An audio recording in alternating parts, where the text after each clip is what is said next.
અમદાવાદની metro court સંકુલમાં એક શખ્સે જ્વલનશીલ પ્રવાહી છાંટી આત્મવિલોપનનો પ્રયાસ કર્યો। નમસ્કાર મિત્રો, હું વિપુલ પટેલ, શિક્ષાપત્રી સંદેશ ન્યૂઝ સત્યની સાથે। એક નજર આજના મુખ્ય સમાચાર પર। અમદાવાદની મેટ્રો કોર્ટમાં ભરણપોષણના કેસની તારીખમાં હાજરી આપવા આવેલા એક શખ્સે કોર્ટ સંકુલમાં જ જ્વલનશીલ પ્રવાહી છાંટી આત્મવિલોપનનો પ્રયાસ કરતા અફરાતફરી મચી ગઈ હતી। ભરણપોષણના કેસની સુનાવણી બાદ આ શખ્સે કોર્ટની બહાર આવી અચાનક જ્વલનશીલ પ્રવાહી છાંટી આત્મવિલોપન કરવાનો પ્રયાસ કરતા લોકોમાં દોડધામ મચી ગઈ હતી। ઘટના બનતા આસપાસના લોકોએ તેને બચાવી લીધો હતો અને એમ્બ્યુલન્સને જાણ કરી તાત્કાલિક ગંભીર રીતે દાઝી ગયેલા આ શખ્સને સારવાર માટે હોસ્પિટલ ખસેડવામાં આવ્યો હતો। ત્યારે સમગ્ર મામલે પોલીસ દ્વારા તપાસ હાથ ધરવામાં આવી છે।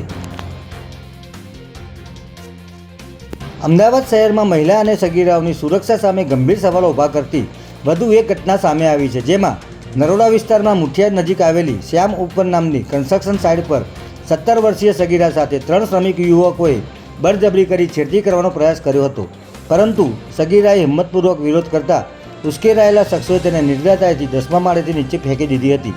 જોકે સદનસીબે લિફ્ટના ભાગમાં પટકાતા સગીરાનો જીવ બચી ગયો હતો। ત્યારે નરોડા પોલીસે દિનેશ નીનામા નામના આરોપીને તાત્કાલિક ઝડપી લઈ અન્ય ફરાર આરોપીઓની શોધખોળ શરૂ કરી છે।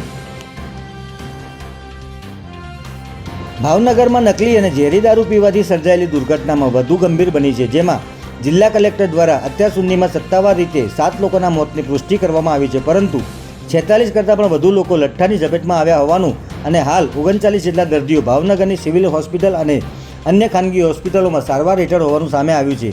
આ મામલે અગાઉ વરતેજ પોલીસ મથકના 4 પોલીસ કર્મચારીઓને સસ્પેન્ડ કરવામાં આવ્યા હતા, ત્યારે હવે વસ્તેજ પોલીસ સ્ટેશનના પીઆઈ એસબી પઢિયારને તાત્કાલિક અસરથી સસ્પેન્ડ કરી દેવાતા પોલીસ બેડામાં ખળભળાટ મચી ગયો છે। જય હિન્દ, જય ભારત।